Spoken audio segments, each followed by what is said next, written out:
recognize Mr. Lucas. Thank you, Madam Chair. Jennifer, and you said I could call you Jennifer. Indeed. You addressed it in your testimony, and I think all of us read some of the news media. So it's no secret that a version of the supplemental rule was leaked and reported by the New York Times. And by the way, for the record, I happen to have a copy of the document that was used in that story. And just for note again, to repeat one more time, is this the most recent version of the supplemental rule? That is not the most current version. That is an older version, and that was not what was submitted to OMB last Friday. Thank you.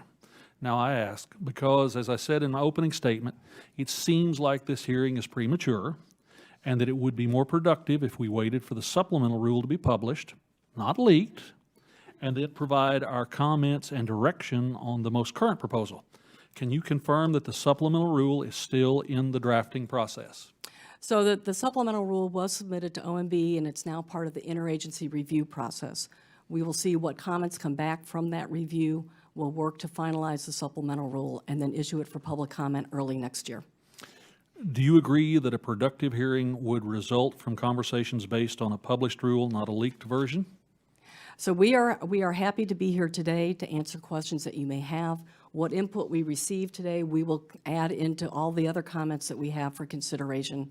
We're happy to provide further briefings as more information becomes available. In the New York Times article, the reporter stated, the new version does not appear to have taken any of the opposition into consideration. It's my understanding that once it's released, the supplemental rule will also be open for public comment and then move through the regular implementation process. Is that correct and consistent with the rulemaking process, Jennifer? That's part of the rulemaking process, and I would note that the reason that we have a supplemental rule is actually because of the number of comments that were raised and some of the complex issues and the need for clarification. And so it's because of that input, we felt it necessary for a supplement to clarify terms, to seek comment on further aspects of our, and help us with our consideration in going through the rulemaking process. It would seem that the process is working. With that, Madam Chair, I yield back the balance of my time.